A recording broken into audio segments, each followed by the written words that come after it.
Good evening and thank you for watching ECSO News, where facts matter. I'm Allison Morgan. And I'm Amber Southard. Let's take a look at our top trending stories. On April 2nd at 3:30 a.m., the man in this video walks into the Dodge's Fried Chicken store on 9 Mile Road and points a gun at the clerk's face and demands money. And then on March 19th in the Circle K parking lot on Kenmore Road, an individual was robbed. We need your help identifying the suspect. He's believed to be driving this black vehicle.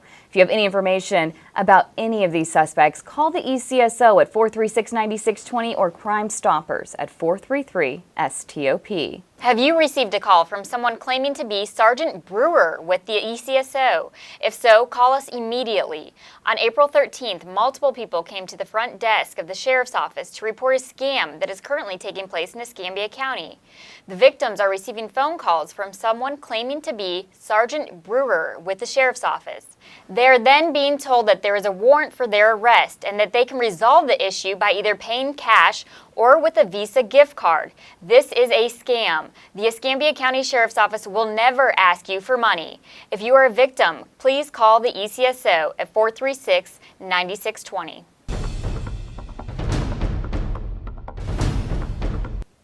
It's that time in the show where we find out who we're looking for with Deputy Melanie Peterson with Crime Stoppers. Hey, how's it going, Amber? Good, thanks for joining us. So who do you have for us this week? Well, our three fugitives this week is Gina Williams.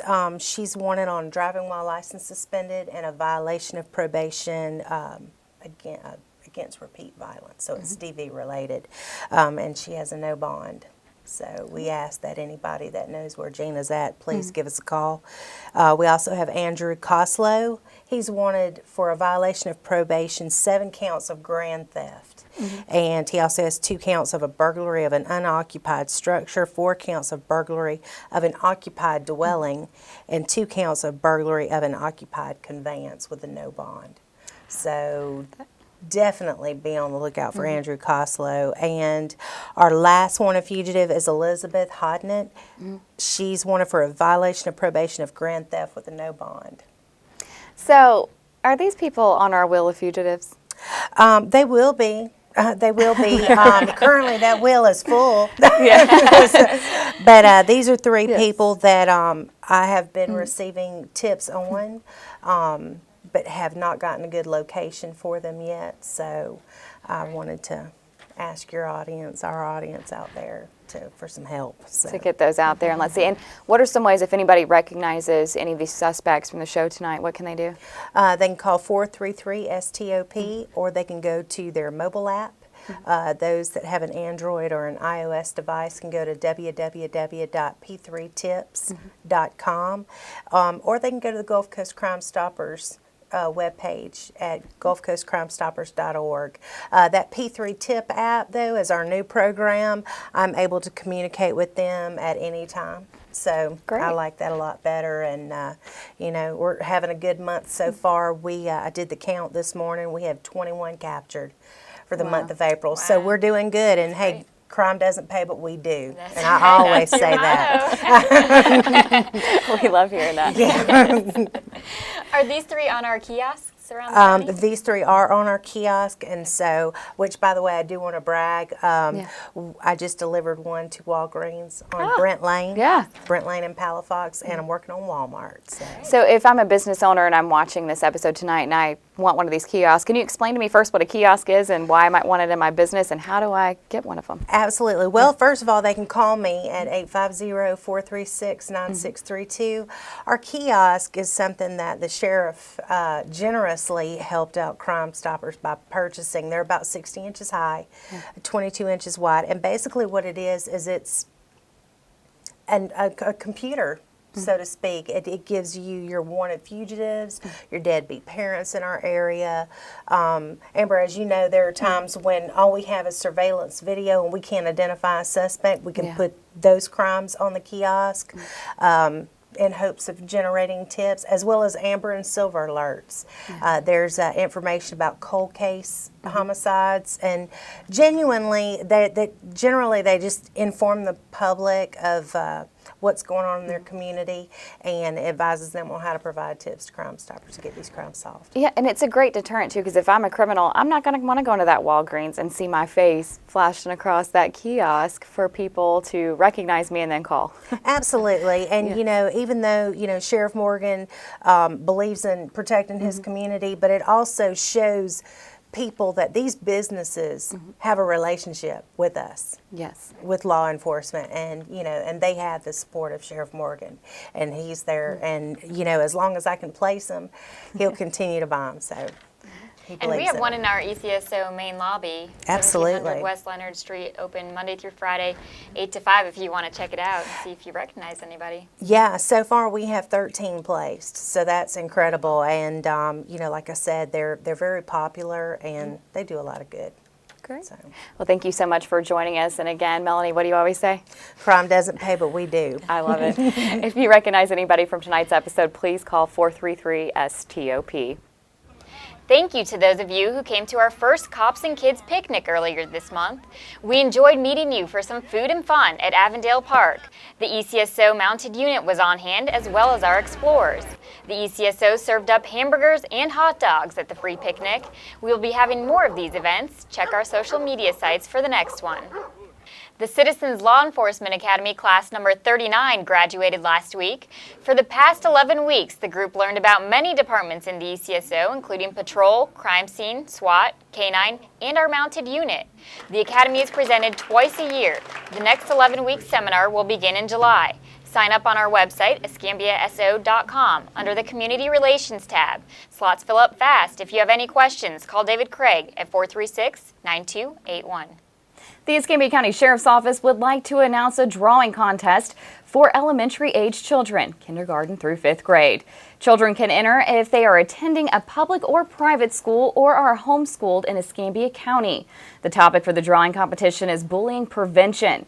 Go to our Facebook page at Official ECSO to download the official rules and entry form. Artwork submissions along with other completed entry forms are due to the ECSO by May 1st at 4 p.m. A panel will select the top 20 submissions and public voting begins on our Instagram page on May 8th. The artwork with the most likes on Instagram will win a $75 gift card, and their artwork will be placed on our digital billboards. Second place will win a $50 gift card, and third place will win a $25 gift card. Good luck. Law enforcement officers strapped on their running shoes for a good cause. No, they weren't chasing suspects. The mission of the run is to raise awareness and funds for the Special Olympics movement. The numbers are in. It was another Operation Clean Sweep success. The ECSO, with help from volunteers, cleared out 4.32 tons of debris at last month's Clean Sweep in Bayou Davenport. 20 traffic citations were issued. Last week we celebrated National Public Safety Telecommunicators Week. Each year we honor our dispatch during this week for their service to the ECSO. Sheriff David Morgan delivered a cake to our dispatch unit and a banner full of kudos from the ECSO personnel. The ECSO currently has dispatch and dispatch trainee positions available. If you think you have what it takes to be a guardian angel, visit our website, escambiaso.com, and click on the Jobs tab. This week, Senator Marco Rubio visited the Sheriff's Office to discuss the opioid crisis our nation is facing. He will be visiting other sheriff's offices across the state to come up with a plan to fight the issue. And have you ever wanted to be a part of the ECSO? Well, now's your chance. Here's a look at our new recruiting video and more information on how you can be the difference by joining the team.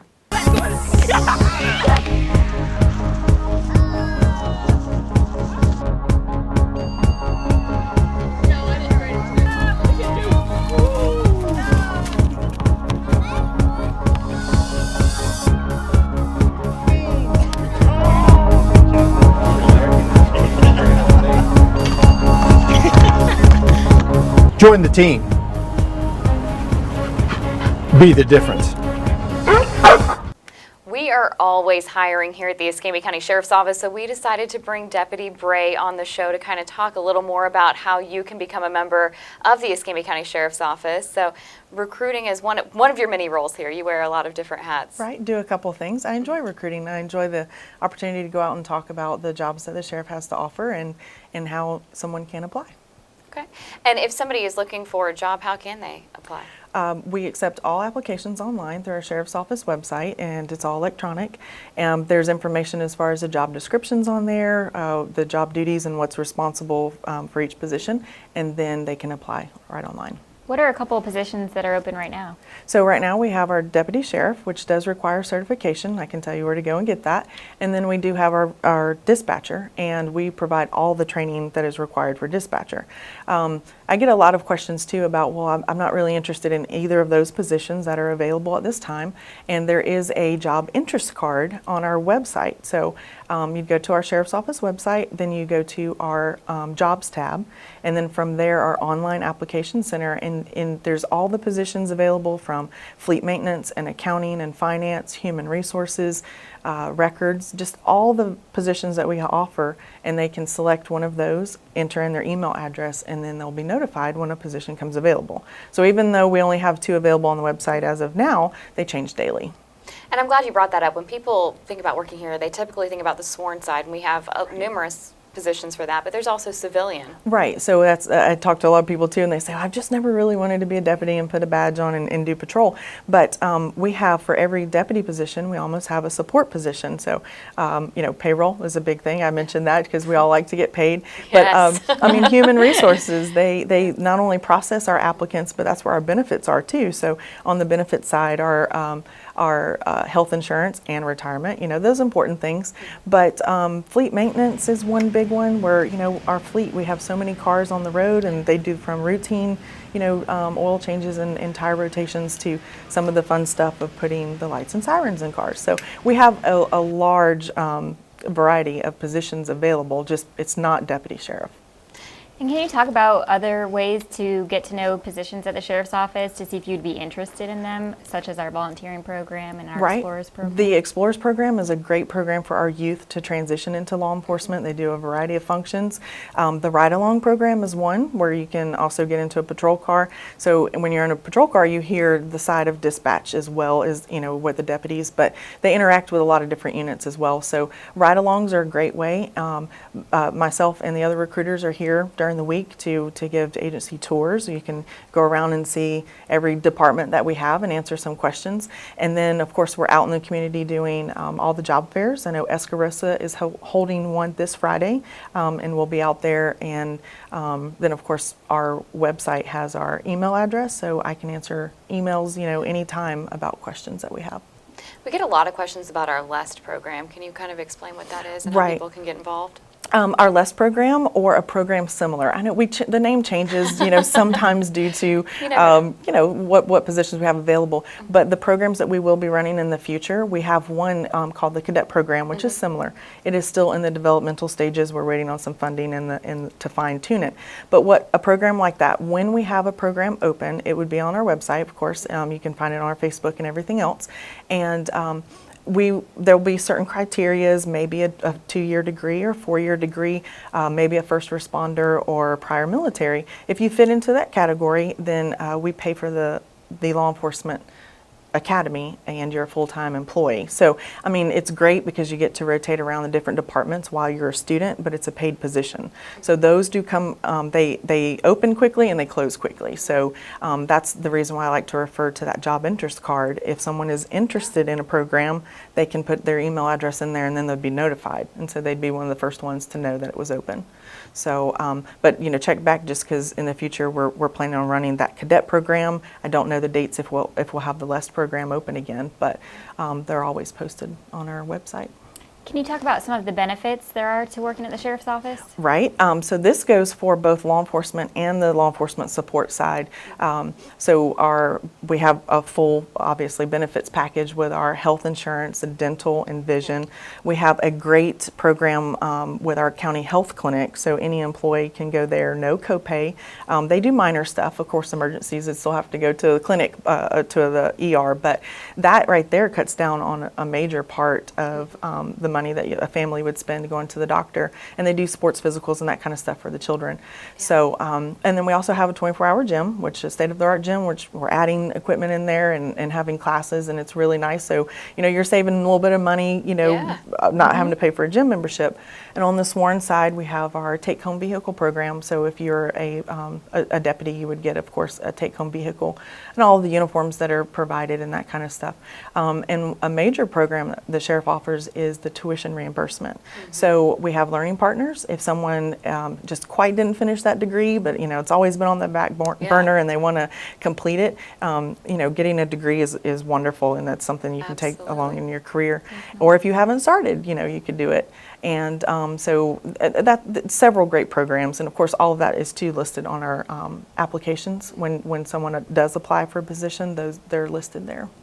And somebody sitting at home right now that might want to be a sworn deputy, they heard of all the benefits they could get. Right. What do they need to do? What do they need to know to sign up? All right. First step, if we're not offering a program that they're eligible for, would be to enroll into a law enforcement basic recruit academy. There's a local one at Georgetown Technical Center. That's on 2400 Longleaf in Pensacola. And then there's also one in Niceville. So the Northwest State College, it's not that convenient, but there's two options here locally. Once they attend a law enforcement academy, you take a state exam and pass it. Most professional careers do require a certification, and law enforcement is one of them. So it's no different than firefighter or EMT, that you'd have to go to some schooling for. And so once they become state certified, they would apply with us, and our hiring process is pretty quick, between 60 and 90 days. Some agencies, I know it's pretty lengthy. They're waiting for months on end, but it's pretty quick with the interview and the physical test, and of course there's a background and a polygraph, but it's that would be the first way. And of course, if there's a program open at the time, then we just provide that academy. But on the other side, they would have to attend on their own. And we just did a bunch of new billboards and a new recruiting video, and we're always looking for people on the sworn side. Can you just tell us what made you personally want to become a deputy and work here at the Escambia County Sheriff's Office? Yeah, all through high school, I played sports, and our school resource officer was always there. And I kind of thought for a second, wow, he's getting paid. He's he's here talking to us and helping students out, but he's always around and stuff. And he was just so influential that, and come to find out, he was a retired Florida Highway Patrol officer who came out of retirement to get work for the county, and I just thought that that's just someone that I wanted to be. He's working with the students and influenced me, but I just wanted to kind of help my community. And I know it's cliche to hear I want to help, but it's the truth. I mean, either the military or law enforcement, and I wanted a job that was rewarding. And I didn't think I would get bored, and you know what? I still have not been bored. Every day is different. So that is true. I just really enjoy being out there. And as of right now, being a recruiter, I'm in a different position. So that's something else to think about when people think, well, I just don't want to be a deputy and go around and put people in jail. We have investigations. We have our different units from K-9, our SWAT, and then someone else or another position that's really interesting, training. So we all need, annual training. So we have training officers, whether it's CPR or defensive tactics. So just the deputy sheriff position alone, the door is wide open to the many, positions available. Wonderful. So how can people, if they have any more questions, is there a number they can call, our website? Right. I have an easy email, which is recruiter@escambiaso.com, and then and you had mentioned all of our new billboards, so the recruiting number is on there as well, and that's 436-9276. So thank you so much for joining us. We appreciate it. Thanks. And again, if you have any questions, you can email recruiter@escambiaso.com.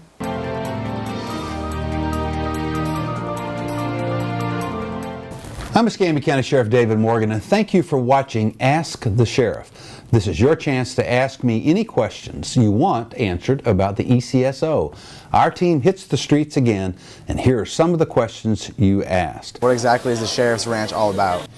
Jordan, thank you for the question. I'm a huge supporter, and I would even go so far as to say fan, of the Florida Sheriff's Youth Ranch. This organization began back in the 1950s, I believe, around 1957. It's located at Live Oak. The main campus, I should say, is located at Live Oak, Florida.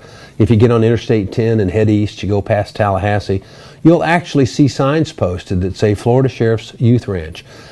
This started when a couple of sheriffs were going to Texas together, and they were driving out in a car to pick up a juvenile who had been engaged in criminal activity to bring him back to the state of Florida. And during this long drive to Texas back in the 1950s, they discussed, what can we do to outreach to our children to divert them from getting engaged and involved in criminal activity? And that was kind of the genesis of the Florida Sheriff's Youth Ranch. It is a purely nonprofit organization. It gets almost all of its funding from those who contribute to it. Of course, I started prior to being elected sheriff and have given since I've been sheriff. I do a payroll deduction. And every year we also hold our Hot Pursuit Run, which is a specific fundraiser for the Florida Sheriff's Youth Ranch. We've raised over $100,000, I believe, since I've been the sheriff of Escambia County. We're very, very proud of that. The children there are not, have not been, I should say, judged juvenile delinquents or adjudicated guilty of any crimes. They are what are referred to as at-risk children. They could be orphans, they could be children from broken homes. Occasionally we'll have a parent that will come to the Florida Sheriff's Youth Ranch and just ask for assistance with their child. And so if the child again has not been adjudicated guilty and is in the criminal justice system, they almost always outreach to help them. It's a very controlled environment.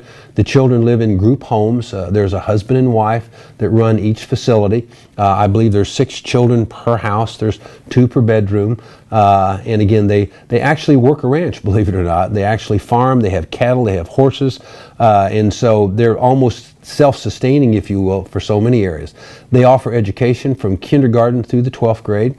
There have been a few of the clients there. They call them ranchers, by the way, and those of us that are sheriffs are made honorary ranchers, which used to be a term of derision in the local area, where the local kids in the local schools would say, oh, you're one of those ranchers, meaning that was a child that had been abandoned, could have been an orphan, or was from a broken home.